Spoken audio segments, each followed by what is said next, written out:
बिस्मिल्लाहिर्रहमानिर्रहीम। अस्सलाम वालेकुम डियर स्टूडेंट्स, कैसे हैं आप सब। उम्मीद करता हूं कि आप सब खैर वाफियत से होंगे, ठीक ठाक होंगे।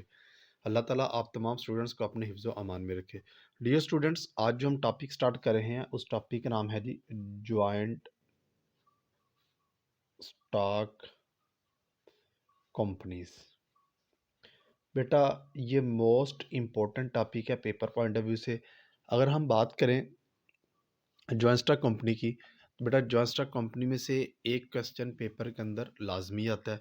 अगर हम बात करें आईकम पार्ट 2 के लेवल की, तो सुहेल अफजल की जो बुक है वो आईकम पार्ट 2 की प्रिंसिपल्स ऑफ अकाउंटिंग, उसमें भी ये चैप्टर मौजूद है। अगर हम बात करें बीकॉम पार्ट 2 की एडवांस अकाउंटिंग की, तो बेटा उसमें भी चैप्टर मौजूद है। बीबीए के जो स्टूडेंट्स हैं उनके लिए भी टॉपिक मोस्ट इंपॉर्टेंट है।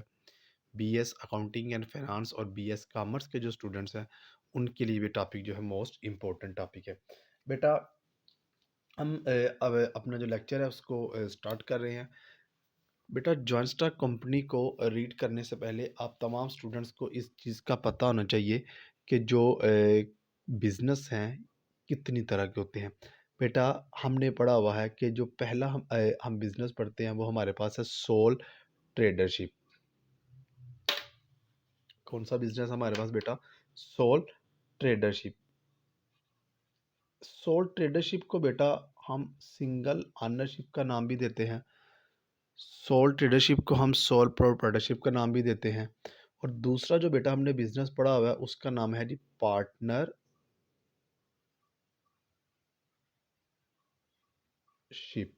और जो थर्ड बिजनेस है वो बेटा आपके पास है जी ज्वाइंट स्टॉक कंपनीज, जो आज का हमारा टॉपिक है। बेटा ज्वाइंट स्टॉक कंपनी को हम ब्रीफली पढ़ते हैं। इसको पढ़ने से पहले हम आपको ये बात बता दूं कि जो सोल ट्रेडरशिप है और जो पार्टनरशिप है, इन दोनों के अंदर कुछ ड्रॉबैक्स मौजूद थे, कुछ इनके डिसएडवांटेजेस थे। उनके अंदर से दो जो मेजर डिसएडवांटेज हैं, जो दो मेजर ड्रॉबैक्स हैं, उनको डिस्कस करता हूँ। पहला ड्रॉबैक बेटा क्या था कि इन दोनों के अंदर जो कैपिटल था वो लिमिटेड था, कि कैपिटल इतना ज़्यादा नहीं था। दूसरा दूसरा बेटा इन दोनों के अंदर एक और ड्रॉबैक ये था कि जो लाइबिलिटी थी बेटा वो भी अनलिमिटेड लाइबिलिटी थी। उम्मीद करता हूँ कि आप तमाम स्टूडेंट्स को पता होगा कि अनलिमिटेड लाइबिलिटी क्या होती है। अगर नहीं पता तो बेटा मैं एक्सप्लेन कर देता हूँ। बेटा अनलिमिटेड लाइबिलिटी का मतलब ये है कि अगर बिजनेस को नुकसान हो रहा है तो जो सोल ट्रेडरशिप का ऑनर है या जो पार्टनरशिप के पार्टनर्स हैं उनकी पर्सनल प्रॉपर्टी को सेल आउट किया करके बिजनेस के नुकसान को पूरा किया जाएगा। तो इसलिए इसको कहते हैं ये अनलिमिटेड लाइबिलिटी है। बेटा जब हम जॉइंट स्टॉक कंपनी को हमने इंट्रोड्यूस करवाया, जॉइंट स्टॉक कंपनी जब वजूद में आई, इंट्रोड्यूस हुई, तो ये जो दोनों प्रॉब्लम्स थी इसका सलूशन मिल गया। कैसे?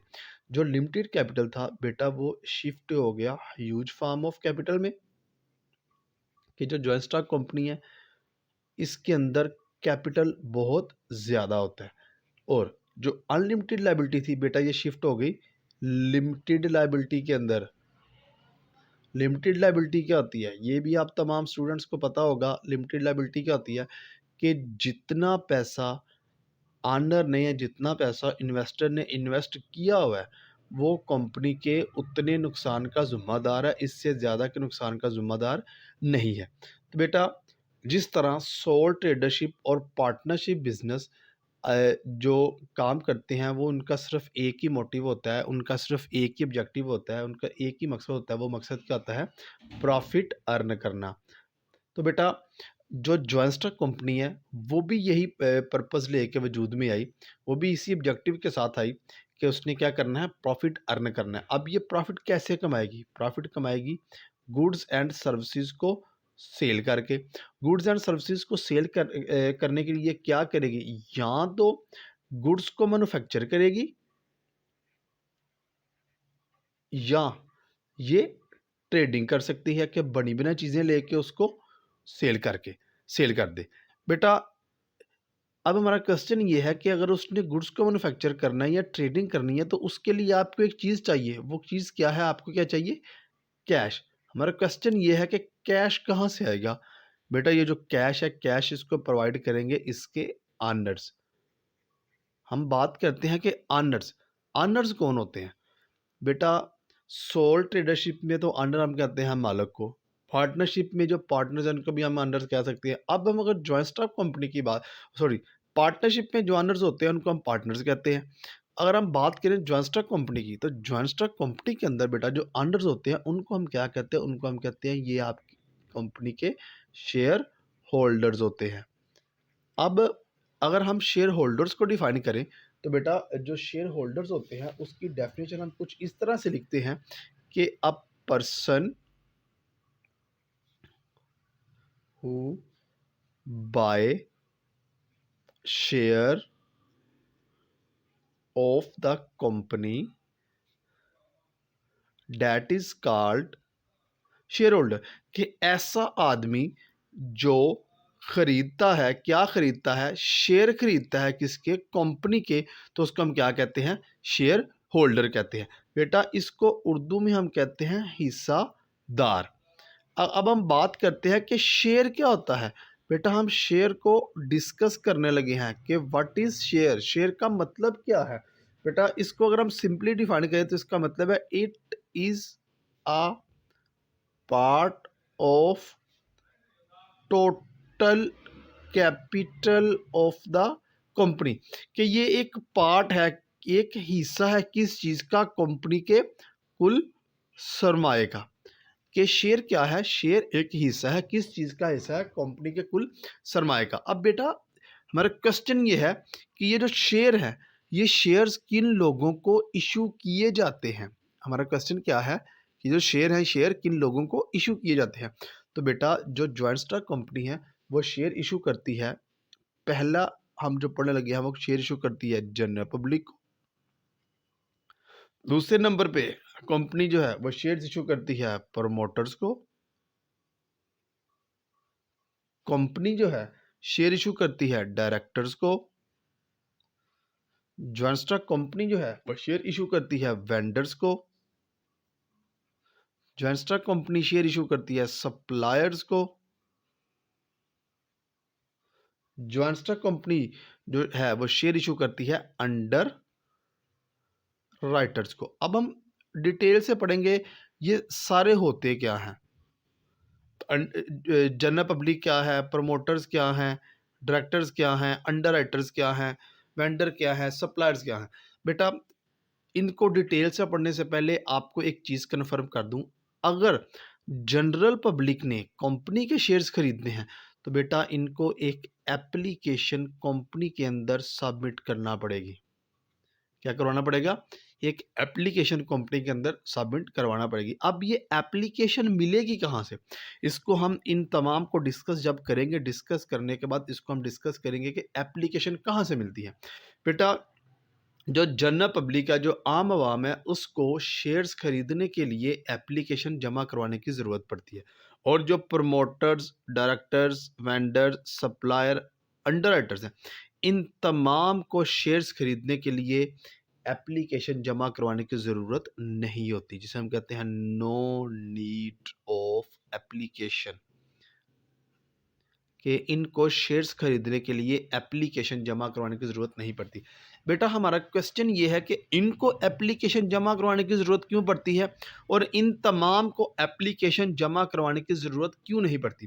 बेटा जो आम आवाम है वो कंपनी के साथ किसी भी तरह से मुंसलिक नहीं होती और कंपनी के पास इनका डाटा भी मौजूद नहीं होता। ये जो promoters, directors, vendor, supplier, under writer हैं, ये कंपनी के साथ डायरेक्ट और इनडायरेक्ट इनका ताल्लुक होता है। ये कंपनी के साथ मुंसलिक होते हैं और कंपनी के पास पहले से ही इन तमाम लोगों का डाटा मौजूद होता है। तो बेटा इस वजह से कंपनी इनको इस चीज़ की छूट दे देती है कि आप लोग एप्लीकेशंस जमा ना करवाएं, क्योंकि आपका बायोडाटा हमारे पास पहले से मौजूद है। तो आपको इस चीज़ की ज़रूरत नहीं पड़ेगी कि आप एप्लीकेशन जमा करवा के शेयर्स खरीदें। इनका डाटा कंपनी के पास मौजूद नहीं होता। इस वजह से जो जनरल पब्लिक है उनको एप्लीकेशन सबमिट करवाना पड़ती है, किस चीज़ के लिए? शेयर्स को खरीदने के लिए। अब बेटा हम डिस्कस करते हैं प्रमोटर्स क्या होते हैं। देखिए नहीं, हम पढ़ने लगे हैं प्रमोटर्स क्या होते हैं। बेटा इसको हम उर्दू में कहते हैं, ये हमारे बानियान होते हैं। प्रमोटर्स कौन लोग होते हैं? वो लोग जो कंपनी को बनाने की ज़िम्मेदारी लेते हैं। कैसे जी? हम इसे कहते हैं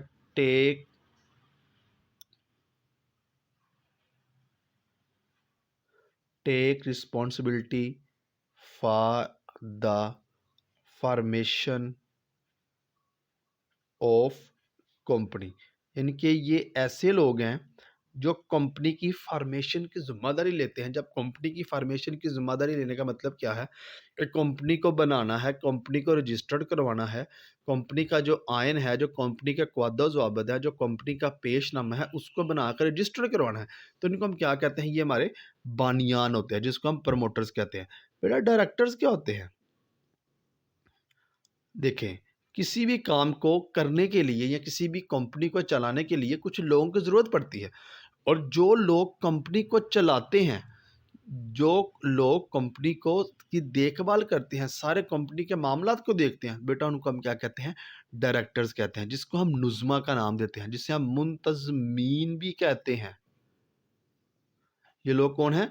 ये लोग शेयर होल्डर्स, डायरेक्टर्स, सॉरी, ये जो डायरेक्टर्स हैं, ये वो लोग हैं जो कंपनी के सारे मामलात को चलाते हैं। अब बेटा हम बात करते हैं वेंडर कौन लोग होते हैं? वेंडर या सप्लायर, ये कौन लोग होते हैं?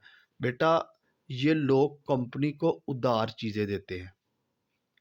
जो वेंडर है, वेंडर से बेटा कंपनी कोई एसेट उधार पे लेती है, और जो सप्लायर है, सप्लायर से बेटा कंपनी उधार पे कोई चीज़ें खरीदती हैं। तो इसको वेंडर या सप्लायर कहते हैं। अब अंडरराइटर क्या है? बेटा ये मोस्ट इंपॉर्टेंट चीज़ है। अंडरराइटर क्या है जी? बेटा अंडरराइटर वो लोग होते हैं जिसे हम इसकी हम डेफिनेशन पढ़ते हैं, कहते हैं अ पर्सन, ये एक पर्सन है, अ फर्म ये एक इदारा है, अ फाइनेंशियल इंस्टीट्यूशन ये एक फाइनेंशियल इंस्टीट्यूशन है, who promise to buy shares of company if general public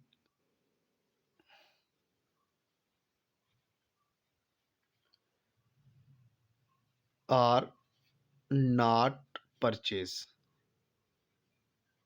कहता है ये एक पर्सन है, ये एक फर्म है, ये एक इदारा है, ये एक माली इदारा है जो प्रॉमिस करता है, वादा करता है किस चीज़ का? कि वो शेयर खरीदेगा किसके? कंपनी के। क्यों? अगर जनरल पब्लिक ये शेयर परचेज नहीं करती तो ये शेयर कौन परचेज करेगा? अंडरराइटर परचेज करेगा। उम्मीद करता हूं कि आपको अंडरराइटर की समझ आ गई होगी। दोबारा बता रहा हूं, अंडरराइटर कौन लोग होते हैं? ऐसे लोग या ऐसा इदारा या ऐसा फाइनेंशियल इंस्टीट्यूशन जो कंपनी से वादा करता है, किस चीज़ का वादा करता है? कि अगर जनरल पब्लिक कंपनी के शेयर को परचेज नहीं करती तो हम परचेज कर लेंगे। उसे हम क्या कहते हैं? अंडर राइटर कहते हैं। बेटा ये था इसका बैकग्राउंड। मैंने आपको थोड़ी देर पहले बताया कि जनरल पब्लिक को एप्लीकेशन जमा करवाने की ज़रूरत पड़ती है, और एप्लीकेशन कहाँ से मिलेगी? एप्लीकेशन को पढ़ने से पहले बेटा हमने ये पढ़ना है कि कंपनी जब रजिस्टर्ड होती है, कंपनी जब बनती है, तो उसके डॉक्यूमेंट्स कितने होते हैं। हमने भी पढ़ा कि प्रमोटर्स जो हैं वो लोग हैं जो कंपनी को बनाने की जिम्मेदारी लेते हैं, और यही प्रमोटर्स जो हैं ये कंपनी के बेसिक डॉक्यूमेंट्स बनाते हैं। हम पढ़ते हैं जी बेसिक डॉक्यूमेंट्स ऑफ कंपनी, कि कंपनी के जो बेसिक डॉक्यूमेंट्स हैं वो कितने होते हैं? बेटा 3 बेसिक जो हैं वो 3 बेसिक डॉक्यूमेंट्स हैं कंपनी के।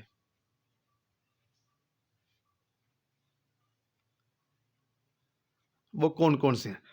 पहला जो डॉक्यूमेंट है, पहले डॉक्यूमेंट का बेटा नाम है article of association,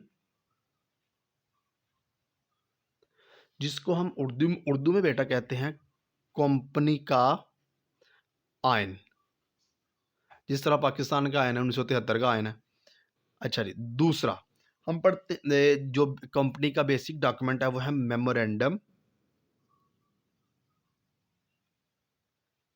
of association. इसका क्या मतलब है? इसका बेटा मतलब है कंपनी के क्वादो ज़वाबित।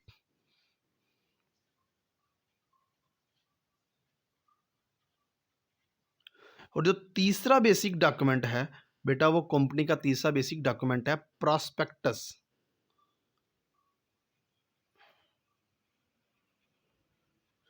इसे हम क्या कहते हैं? कंपनी का पेशनामा। ये बेटा तीन जो है ये बेसिक डॉक्यूमेंट हैं कंपनी के। कौन कौन से? पहला है आर्टिकल ऑफ एसोसिएशन, दूसरा है मेमोरेंडम ऑफ एसोसिएशन और तीसरा है प्रॉस्पेक्टस। इन डॉक्यूमेंट्स को कौन बनाता है? प्रमोटर्स बनाते हैं। अच्छा जी, हमने यहाँ पढ़ा कि जनरल पब्लिक को किस चीज़ की जरूरत पड़ती है? एप्लीकेशन जमा करवाने की जरूरत पड़ती है। बेटा एप्लीकेशन कहाँ से मिलेगी? एप्लीकेशन आपको मिलेगी प्रॉस्पेक्टस से। मैं यहाँ पे आपको एक एग्जांपल दे रहा हूँ। फॉर एग्जांपल किसी आप स्कूल में, किसी कॉलेज में, किसी यूनिवर्सिटी में एडमिशन लेते हैं। बेटा एडमिशन लेने से पहले आप उस कॉलेज, उस स्कूल, उस यूनिवर्सिटी की प्रॉस्पेक्टस खरीदते हैं। जब आप प्रॉस्पेक्टस खरीदते हैं, उस प्रॉस्पेक्टस के अंदर एक फॉर्म लगा होता है जिसे हम कहते हैं एप्लीकेशन फॉर्म या एडमिशन फॉर्म।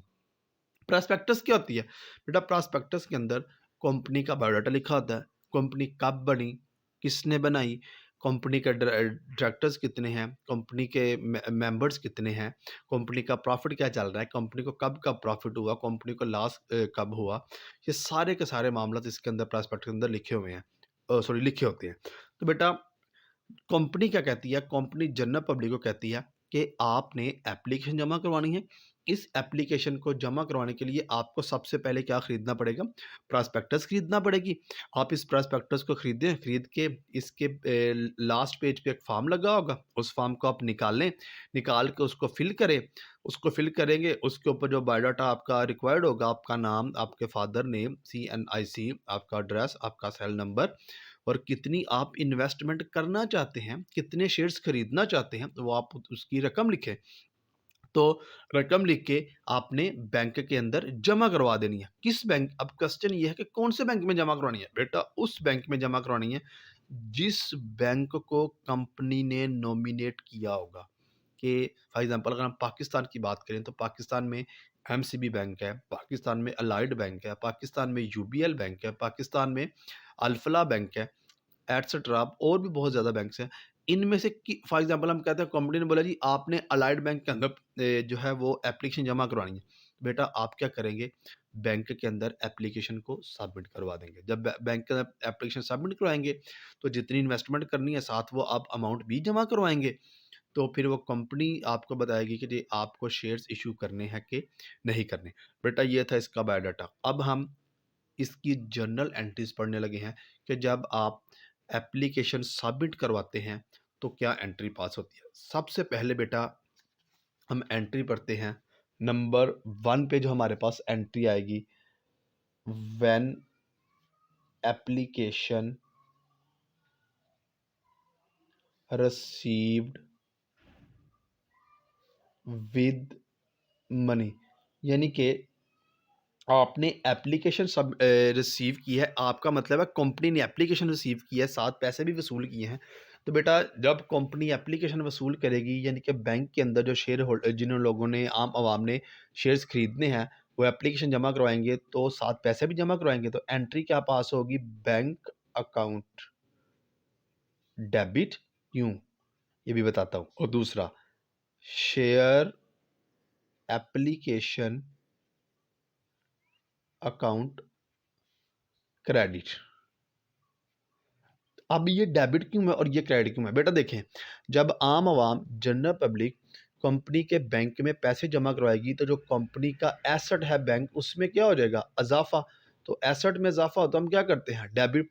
और साथ ही कंपनी के ऊपर एक लायबिलिटी जनरेट हो जाएगी कि जिन लोगों ने एप्लीकेशन सबमिट करवाई हैं, यहाँ तो उनके एप्लीकेशन के अगेंस्ट शेयर इशू किए जाएं या उनकी एप्लीकेशंस को वापस किया जाए, उनके पैसे भी वापस किए जाएं। तो बेटा अगर आपकी लायबिलिटी में इजाफा हो तो हम इसको क्या कर रहे होते हैं? क्रेडिट कर रहे होते हैं। ये हमारे पास है जी पहली एंट्री।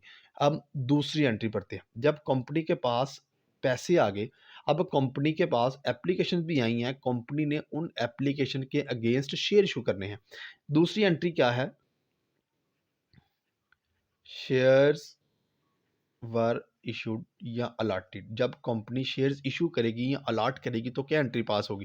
बेटा देखें, पहली एंट्री में हमारे पास एप्लीकेशन की सूरत में एक लायबिलिटी जनरेट हुई है कि कंपनी ने इस लायबिलिटी के अगेंस्ट क्या करना है, शेयर इशू करने हैं, इस लायबिलिटी को पूरा करना है। जब कंपनी इस एप्लीकेशन या इस लायबिलिटी के अगेंस्ट शेयर इशू कर देगी तो क्या कंपनी की लायबिलिटी कम हो जाएगी। जब कंपनी की लायबिलिटी कम होगी तो हम क्या करेंगे, कंपनी की जब लायबिलिटी कम होगी तो हम क्या करेंगे, शेयर एप्लीकेशन अकाउंट डेबिट, क्योंकि लायबिलिटी कम हो गई है। जब लायबिलिटी में कमी होता है हम क्या करते हैं, डेबिट। शेयर एप्लीकेशन अकाउंट क्या हो जाएगा, डेबिट। और कंपनी ने शेयर इशू करने हैं तो हम क्या करेंगे जी, शेयर कैपिटल अकाउंट क्रेडिट। बेटा ये डेबिट क्यों है, क्योंकि आपकी जो लायबिलिटी है वो कम हो गई है। और जब कंपनी ने शेयर इशू किए, ये वाले पैसे कंपनी ने किसके खाते में डाल दिए, कैपिटल के खाते में डाल दिए, क्योंकि शेयर इशू करनी है। जब शेयर इशू करेंगे तो कंपनी के पास कैपिटल आएगा, तो जब कैपिटल में इजाफा होगा तो हम क्या करते हैं, क्रेडिट करते हैं। ये थी दो एंट्रीज। अब बेटा देखें, तीसरी एंट्री हम पास करते हैं। तीसरी एंट्री क्या है, फॉर एग्जाम्पल कंपनी ने बोला है जी मैंने 2000 शेयर जो है वो इशू करने हैं। बेटा होना तो यही चाहिए, कंपनी के पास एप्लीकेशंस भी 2000 आनी चाहिए। हम कहते हैं फॉर एग्जांपल कंपनी के पास एप्लीकेशंस आ गई हैं 2500 शेयर्स की, ठीक है, 2500 शेयर्स की कंपनी के पास एप्लीकेशन आ गई है। तो इस 2500 में से कंपनी ने कितने शेयर्स इशू करने हैं, 2000। तो बेटा 500 जो एप्लीकेशन आई हैं वो ज़्यादा आई हैं। अब कंपनी का हक बनता है कि जिन 500 लोगों ने कंपनी को एप्लीकेशन भेजी हैं, कंपनी उनकी एप्लीकेशन भी वापस करे, साथ उनके पैसे भी वापस करे। तो इस केस को हम कहते हैं एक्सेस एप्लीकेशंस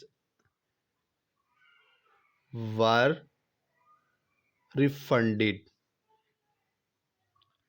के एप्लीकेशंस जो ज़्यादा आई हैं उनको अब रिफ़ंड किया जा रहा है। किसकी तरफ से, कंपनी की तरफ से उनको रिफ़ंड किया जा रहा है आम आवाम को जिसने भेजी हैं।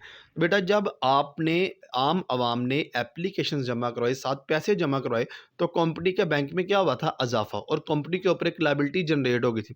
जब कंपनी 500 लोगों को या जिन लोगों ने ज़्यादा एप्लीकेशंस भेजी हैं उन लोगों को एप्लीकेशंस वापस करेगी, क्या ये कंपनी की जो लायबिलिटी है शेयर एप्लीकेशन, क्या ये ख़त्म नहीं हो जाएगी या कम नहीं हो जाएगी। बेटा जब ये ख़त्म होगी या कम होगी तो इसको हम क्या कर देंगे, इसको हम कर देंगे डेबिट, क्योंकि आपकी जो लायबिलिटी है उसमें कमी हुई है। जब आपकी लायबिलिटी कम हुई है तो आपने जिन लोगों से पैसे लिए थे, 500 लोगों से जिन्होंने आपको ज़्यादा एप्लीकेशन भेजी हैं, आप उनके पैसे भी वापस करेंगे, वो पैसे भी बैंक के ज़रिए वापस करेंगे। तो बेटा बैंक बैलेंस में क्या हो जाएगी, कमी हो जाएगी। तो आपका जो एसेट है वो भी कम हो गया, तो उसको हम क्या कर देंगे, क्रेडिट कर देंगे। बेटा ये 3 एंट्रीज़ थी जनरल पब्लिक के लिए, यानी कि जब आप एप्लीकेशन वसूल करते हैं, जब आप शेयर्स इशू करते हैं, जब आप एक्सेस एप्लीकेशंस वापस करते हैं, तो क्या एंट्री पास करते हैं। अब बेटा 4 वाली एंट्री हम पास करते हैं। हमने पीछे पढ़ा जी, आपने प्रमोटर्स को शेयर इशू किए। जब आप प्रमोटर्स को शेयर इशू करेंगे तो आप क्या एंट्री पास करेंगे। बेटा प्रमोटर्स हमने पीछे पढ़ा, वो लोग जो कंपनी को बनाने की जिम्मेदारी लेते हैं वो प्रमोटर्स कहलाते हैं। बेटा जब कंपनी को बनाएंगे, उसके जो लीगल डॉक्यूमेंट्स बनाएंगे, उनके ऊपर कुछ एक्सपेंसेस आएंगे। उन एक्सपेंसेस को हम कहते हैं प्रीलिमिनरी एक्सपेंसेस। कंपनी क्या कहती है प्रमोटर्स को कि जो आपने प्रीलिमिनरी एक्सपेंसेस लगाए हैं वो आप हमसे या कैश में ले लें या उसके अगेंस्ट शेयर ले लें। तो प्रमोटर्स कहते हैं कि आप हमें इसके अगेंस्ट शेयर इशू कर दें, हमें भी कंपनी का शेयर होल्डर्स बना लें। तो बेटा कंपनी करती क्या है, प्रीलिमिनरी एक्सपेंसेस को कर देती है डेबिट, और इस एक्सपेंसेस को कंपनी किसके खाते में डाल देती है, शेयर कैपिटल के खाते में। क्योंकि ये एक्सपेंसेस अब किस में कन्वर्ट हो रहे हैं, शेयर में कन्वर्ट हो रहे हैं, और शेयर की वजह से कैपिटल में इजाफा हो रहा है, तो शेयर कैपिटल अकाउंट क्या आ जाएगा, क्रेडिट हो जाएगा। इसको बेटा हम करेंगे डेबिट और इसको हम क्या कर देंगे, क्रेडिट।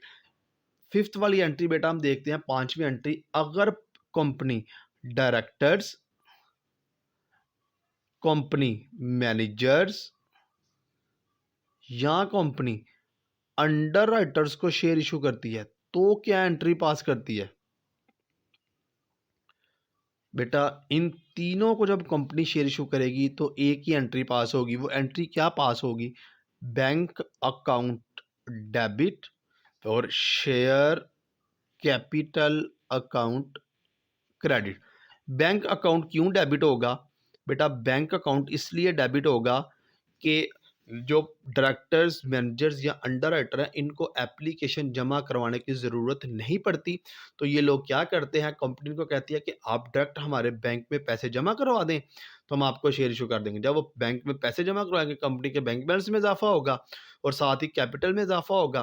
तो क्योंकि कैपिटल में इसलिए इजाफा होगा, कंपनी शेयर इशू करेगी, बैंक बैलेंस में इजाफा हुआ तो बेटा आपका एसेट है, इसलिए हमने इसको डेबिट किया। शेयर कैपिटल आपकी, जब भी कैपिटल में इजाफा हो तो हम इसको क्या कर देते हैं, क्रेडिट कर देते हैं। बेटा ऑलमोस्ट ये 5 एंट्रीज पास होती हैं।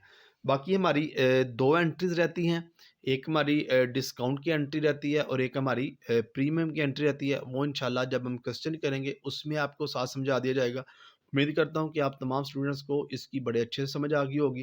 बेटा आप तमाम स्टूडेंट्स से गुजारिश यही है कि जिन स्टूडेंट्स ने या जिन प्यारे बच्चों ने मेरे चैनल को सब्सक्राइब किया हुआ है, उनका थैंक यू सो मच, बहुत ज़्यादा शुक्रिया। और जिन स्टूडेंट्स ने अभी तक चैनल को सब्सक्राइब नहीं किया, उनसे गुजारिश है चैनल को सब्सक्राइब कर लें, बेल आइकन को प्रेस कर लें। अपना बहुत सा ख्याल रखिएगा। अल्लाह हाफ़िज़।